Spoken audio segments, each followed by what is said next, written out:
अस्सलाम वालेकुम, my self Ali Hamza from Munir Khanani securities. ये आपका चैनल है जहाँ पे हम मार्केट के रिगार्डिंग बात करते हैं और मार्केट के डेली व्यूज़ और वीकली अपडेट्स आपको दे रहे होते हैं। चूँकि हमारा हफ्ता जो है वो इख्तिताम पजीर हो चुका है और आज की वीडियो हमारी वीकली रैपअप है। हम ये देखेंगे कि वीकली मार्केट में क्या चीज़ें हुई और आगे आने वाले वीक में क्या हो सकती हैं। लेकिन आगे बढ़ने से पहले एक चीज़ जो आपने देखना बहुत ज़रूरी है, आपके सामने स्क्रीन पे थंबनेल और आई बटन में वीडियो का लिंक शो हो रहा होगा जहां पे मैंने डेटेड ब्रेंट क्रूड ऑयल और जो इस वक्त ब्रेंट क्रूड ऑयल है उसकी कीमत क्या चल रही है और उसके फ़ायदे और नुकसानात क्या हैं और इससे पहले कब ये प्राइस आई थी तो मार्केट में क्या हुआ था, वो सब चीज़ें मैंने डिफाइन की हैं। वो वीडियो आपके लिए देखना ज़रूरी है।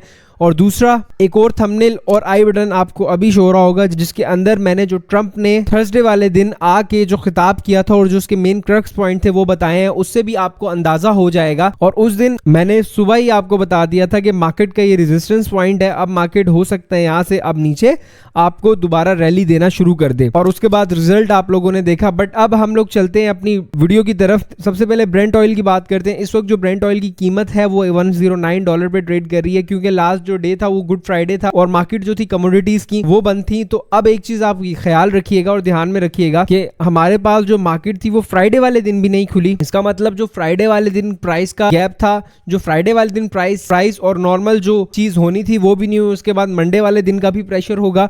अगर संडे कोई ऐसी चीज आ जाती है तो हमें तैयार रहना चाहिए कि हो सकता है अगर यहां से ऑयल की प्राइस 113, 114 या $117 पे खुले तब भी कोई इतनी हैरानी वाली बात नहीं है। उसकी वजह मैंने आपको बता दी, एक दिन की प्राइस की एडजस्टमेंट भी लेगी, इन माय ओपिनियन। हो सकता है मैं गलत भी हूं। और दूसरा, मंडे वाले दिन अगर कोई नेगेटिविटी आ जाती है तो उसका प्रेशर भी ऑयल लेगा। तो अगर यहां से ये ऊपर खुलता है या $118, $119 या लेट्स सपोज $116 पे भी होता है तो इस चीज का प्रेशर हमारी मार्केट लेगी, क्योंकि हमारी मार्केट जो है वो आजकल अगर हम देखें तो ऑयल ड्रिवन ज्यादा हो चुकी है, न्यूज ड्रिवन ज्यादा हो चुकी है और इवेंट्स ड्रिवन ज्यादा हो चुकी है कि जहां पे कोई न्यूज आती है मार्केट फॉरेन इंपैक्ट लेती है, जहां पे ऑयल एकदम बढ़ता है मार्केट फॉरेन इंपैक्ट लेता है। तो ये चीज मैंने आपको बताना जरूरी था। अभी भी अगर देखें अपने अब पीर वाला दिन आपने बिल्कुल वैसा ही प्लान करना है। बाकी आगे बढ़ने से पहले मैं आपको बताता चलूँ, लास्ट डे हमारी जो 2-3 ट्रेड्स जो हमने पहले से ली हुई थी जिसमें सिनर्जी था, सिनर्जी का हमारा टीपी हिट हुआ। हमारी सिनर्जी की जो बाइंग थी वो तकरीबन ₹7 के करीब थी। देन हमने जो प्रॉफिट टेकिंग की वो अप्रॉक्सीमेटली 750 के लेवल पे की है। इसके बाद टेलीकार्ड के अंदर हमने ट्रेड ली हुई थी, वो हमारा अल्हम्दुलिल्लाह टीपी हिट हुआ है। और जो सेटअप्स मैंने आप लोग को बताए हुए थे उन्हीं सेटअप्स पे आके ट्रेड हमारी एग्जीक्यूट हुई और बंद हुई। तो हमने लास्ट फ्राइडे तकरीबन अपना जो ट्रेडिंग पोर्टफोलियो था उसको 80-90% खत्म करके गए हैं। हमारा सिर्फ अभी पीपीएल पड़ा हुआ है। इंशाल्लाह जैसे ही पीपीएल का टारगेट आता है तो वो भी हम आपको बताएंगे और इंशाल्लाह ग्रुप में भी अपडेट कर देंगे। ये तमाम चीजें हम अपने क्लाइंट्स के लिए देते हैं। ये तमाम चीजें जो मुनीर खनानी सिक्योरिटीज में टीम एएच के साथ क्लाइंट्स एफिलिएटेड हैं उनको हम फ्री में देते हैं। और अगर आपको भी ये सर्विसेज मुनीर खनानी के अंदर रहते हुए चाहिए तो स्क्रीन पे दिए हुए मेल पर रब्ता करें। और दूसरा, अगर आप स्टॉक मार्केट में नए हैं या किसी और अदर हाउस के हैं, किसी भी दूसरे ब्रोकरेज हाउस में अकाउंट है, टीम एएच के साथ आज ही अपना अकाउंट ट्रांसफर करवाएं और हमारे साथ एक नया अकाउंट खुलवाएं और ये तमाम सर्विसेज आप लें। तो अब मूव ऑन करते हैं अपने वीकली KSE 100 इंडेक्स के अपडेट पे। वीक की अगर बात करें तो इस वीक हमारे पास 1.143 बिलियन के वॉल्यूम हमें ट्रेड होते हुए मिले। अगर आप यहाँ कंपेरिजन करें तो हमारे पास कंसेक्यूटिवली 3 वीक से लगातार वॉल्यूम बढ़ रहे हैं, जो कि अच्छी चीज है। और दूसरा एक चीज ये देखें, जो इस वीक की क्लोजिंग है वो आपकी 1,50,398 पॉइंट्स के साथ हमें देखने को मिली। ओवरऑल अगर मैं पूरी वीक की बात करूं तो माजरा कुछ यूं हुआ कि मार्केट की ओपनिंग 1,51,000 पे हुई। देन इस वीक के अंदर ही मार्केट आपको 1,57,000 का हाई रिटेस्ट करती हुई नजर आई। फिर दोबारा कुछ न्यूज़ आई, फिर दोबारा मार्केट के अंदर नेगेटिविटी आई मार्केट में और जियोपॉलिटिकल हालात और ज्यादा स्ट्रिक्ट हो गए, टेंशन और ज्यादा क्रिएट हुई। तो मार्केट ने दोबारा लो लगाया जो कि आपका 144 का था। देन वहां से शार्प रिकवरी देखने को मिली और एट द एंड क्लोजिंग हमें 150 पे मिली। अगर मैं देखूं तो वीकली पे जो क्लोजिंग है ठीक है ऑलमोस्ट। इसके इंपॉर्टेंट पॉइंट्स को डेली पे देखना ज्यादा जरूरी है और मोर क्लैरिटी अगर आपको डेली के टाइम फ्रेम पे देखने को मिलेगी। यहां से प्रॉपर मैं आपको लास्ट भी बताता आ रहा हूं कि यार एक डाइवर्जेंस क्रिएट हुई है और अब हमें जो एक लेवल है 143 और 144 वाला अपने माइंड में उसको प्रिपेयर करना है। जो मर्जी मार्केट में होता रहे, जितनी अच्छी पॉजिटिव न्यूज है, जितनी बुरी नेगेटिव न्यूज है, आप लोगों ने सिर्फ 144, 143 वाला लेवल देखना है। ये ब्रेक हो गया तो ठीक है, हम अपना माइंड नीचे का बनाएंगे। अदरवाइज ये आप देख रहे हैं ये एक पैटर्न है जिसके अराउंड मार्केट जो है वो रिवॉल्व कर सकती है, यानी कुछ इस तरह का हो कि आपकी मार्केट दोबारा इधर आए और फिर दोबारा जो ये वाली एक रेजिस्टेंस है इसको रीटेस्ट करे और दोबारा यहाँ से सेलिंग प्रेशर आए, तो इस तरह कुछ हो सकता है। अगर ये वाला पॉइंट ब्रेक करता है तो दोबारा यहाँ पे आप देखेंगे 161 का टारगेट है। अगर ये वाला पॉइंट ब्रेक करता है तो आप दोबारा इस पूरे एरिया को टारगेट करके नीचे का आप टारगेट ले लेंगे, जो कि तकरीबन मेरे ख्याल से अगर मैं बात करूं तो 139 से लेके 132 के अराउंड बनेगा। तो उम्मीद करता हूं कि आपको डेली और वीकली का व्यू तो समझ आ गया होगा, लेकिन अब कुछ ऐसे स्टॉक्स की बात कर सकते हैं जो कि मुझे यकीन है और आई एम श्योर कि आपको आने वाले दिनों में फ़ायदा देंगे।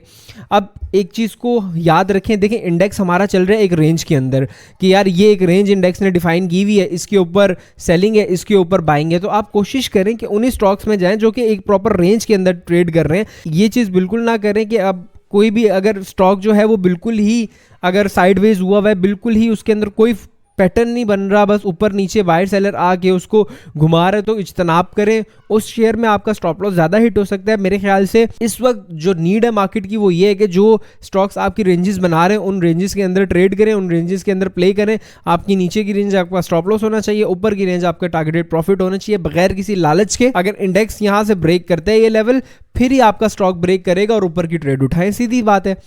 अब अगर उन स्टॉक्स की बात करें तो उसमें नंबर 1 पे आपका और हमारा सबसे ज़्यादा फेवरेट स्टॉक पीपीएल आ जाता है। पीपीएल की क्लियर ये रेंज डिफाइन है, इस रेंज के अंदर ट्रेड करते हैं। जब जैसे कि मैं आपको लास्टली बोल रहा हूँ कि 194 195 की बाइंग है और उसके अलावा आपकी जो सेलिंग होती जाएगी वो तकरीबन 209 210 से शुरू करें और 219-20 तक अपने शेयर्स को बेचते रहें और यहाँ से प्रॉफिट बुकिंग करते रहें। जब ये वाला लेवल ब्रेक हो उसके बाद देखें। इसके अलावा सेम विद ओजीडीसी के अंदर भी यही आप देखें बॉक्स बना हुआ है, आप इन्हीं लेवल्स को टारगेट करें। इस बीच आपको सब्र करना है, 1-2 दिन आपको ट्रेड नहीं लेनी। अगर आप ट्रेड नहीं लेंगे 1-2 दिन तो कोई मसला नहीं है। देखिए एक जो अच्छा और बेहतरीन प्रोफेशनल एनालिस्ट होता है और जो आपको काम करवाने वाले होते हैं वो ये कभी भी नहीं करते कि हर 1 मिनट हर 2 मिनट बाद आपको ट्रेड कॉल देते हैं ना और आप उसमें लगे रहें। भाई ट्रेडिंग का मतलब होता है कि आप सब्र रखें, तहम्मुल रखें और जब आपकी चीज़ें आपके सेटअप पे आए तो सीधा लें। आपको पता है आपका एग्जिट क्या, आपको पता है आपकी एंट्री क्या। अब दोबारा ओजीडीसी में भी सेम यही पॉइंट है, 256 255 बाइंग एंड 285 सेलिंग। इसके बाद आप देखें यहाँ पे एंग्रो होल्डिंग्स है, सेम एंग्रो होल्डिंग्स में भी यही है, 256 और 282 तक का पॉइंट है। फिर इसके बाद दोबारा अगला स्टॉक देखें एनपीएल, ये थोड़ा डिफरेंट आप लोग के लिए लेके आया हूँ। जिसको इसको प्ले करना है वो इसको प्ले कर सकते हैं, लेकिन ये थोड़ा सा एक हायर रिस्क वाला एलिमेंट यहाँ पे आ जाता है कि अगर ये ब्रेक होगा तो आपको ये 50 रुपए तक जाता हुआ दिख जाएगा। नहीं तो आप देखें आप 60 रुपए से लेके 70 रुपए तक इसको ट्रेड कर सकते हैं, यानी कि 10 रुपए का मार्जिन अभी भी है आपको यहाँ पे इस लेवल पे मिलते हैं। इसको बाय करें, ऊपर जो है टारगेट ले, नीचे का स्टॉप लॉस लेके चलें। और आपको इतना सिंपल कौन बताएगा भाई, मैं तो कोई कॉम्प्लेक्स कैलकुलेशन कोई कॉम्प्लेक्स एनालिसिस आपके सामने कर ही नहीं रहा। सिंपल रेंजेस प्ले करें और मजे करें। जहां पे आपका स्टॉप लॉस हिट हो रहा है आप रिस्पेक्ट दें, 4 ट्रेड लेते हैं, एक आध अगर स्टॉप लॉस हिट हो भी जाए तो कोई मसला थोड़ी, कारोबार है, इसमें एक्सपेंसेस आपके स्टॉप लॉस ही होते हैं। अगला स्टॉक मिजान बैंक की बात करें, मिजान बैंक इस वक्त अच्छा फंडामेंटली स्ट्रॉन्ग खड़ा हुआ है। उसकी वजह क्या है, बैंक्स इस वक्त स्ट्रॉन्ग क्यों हो रहे हैं कि आपके जितनी मार्केट, आपका जितना स्टॉक मार्केट से पैसा है वो निकल के मनी मार्केट के अंदर जा रहा है। मनी मार्केट क्या होती है हम किसी और दिन आपको डिफाइन करेंगे, डेडिकेटेडली इस पे वीडियो ले आएंगे कि मनी मार्केट क्या होती है। आपका पैसा जब मनी मार्केट के अंदर जाने लग जाता है, फिक्स डिपॉजिट के अंदर जाने लग जाते हो, तो जाहिर है बैंक्स वहां से अगले क्वार्टर में प्रॉफिट पोस्ट करते हैं। और ये जो टाइम होता है नेगेटिविटी का, यहाँ पे आके जो लोग जिनको पता होता है, मालूम होता है, वो आके बाइंग करते हैं और ये बाइंग का टाइम है, करना चाहिए। अब आप देखें पूरे मार्केट के अंदर मार्केट इतनी वीक हो गई, लेकिन ये जो शेयर है मिजान का आपका, ये आपका अभी भी स्टिल अच्छा खड़ा हुआ है। थोड़ा नीचे आता है इसके अंदर चांस है, इसको आराम आराम से जमा करते रहे। जो आपका जमा करने के लेवल है वो 449 से लेके 430 के, अगर मार्केट दोबारा 144 होता है तो दोबारा आपको 430 440 पे मिल जाएगा, तो वहां पे इसके अंदर जमा करें, इसको बाय करें। और दूसरा यूबीएल हमें कमेंट के अंदर पूछा गया था, मैं आपको एक चीज बता दूं, उस लास्ट भी मैंने आपको बताया था यूबीएल की चार्ट की फॉर्मेशन कुछ इस तरह की हो रही थी जहां पे प्रॉपर ये एक सपोर्ट पॉइंट था और उसके बाद मैंने आपको ये चीज बोली थी कि अगर ये सपोर्ट टूट जाती है तो आप लोग देखेंगे कि यूबीएल यहां से नीचे आ जाएगा। लास्टली जो एक चीज हुई थी कि ये सपोर्ट टूटी और इस सपोर्ट टूटने के बाद अभी भी 324 के अराउंड शायद ट्रेड कर रहे हैं। देखिए अगर मेरी माने तो मुझे लगता है शायद इन माई ओपिनियन 300 रुपए के रेंज में, 300 से लेके 310-15 की रेंज में आना चाहिए, तो वहां पे आपको जमा करना चाहिए। ओवरऑल अच्छा डिविडेंड अच्छा देता रहेगा तो आपको तसल्ली बनी रहेगी आपके लिए। नेक्स्ट सिनर्जी की बात हम कर चुके हैं। इसके बाद हमारा टेली कार्ड था जिसको हमने डिफाइन कर चुके हैं। के इलेक्ट्रिक को थोड़ा सा देखें, अगर आप छोटे शेयर्स के अंदर काम करना चाहते हैं तो ये सारी चीज़ें मैं अपने क्लाइंट्स को मैं बताता हूँ। हमारी टीम पूरी मेहनत कर रही होती है। कोई इंपॉर्टेंट चीज़ होती है, सुबह से काम शुरू करते हैं आपके लिए और रात तक आप लोग के लिए लगे रहते हैं, सिर्फ इस चीज़ के लिए कि आप प्रॉफिटेबल हो, आप लोगों की ज़िंदगी आसान हो। अभी भी अगर आपको टीम एज के साथ अपना अकाउंट खुलवाना है तो स्क्रीन पे दिए हुए नंबर्स पर रब्ता करें। हमारी टीम आपसे कोऑर्डिनेट करेगी और जो आपकी क्यूरीज हैं उनको डिफाइन करेगी। मिलते हैं आपसे नेक्स्ट वीडियो में। टेक केयर, अल्लाह हाफिज़।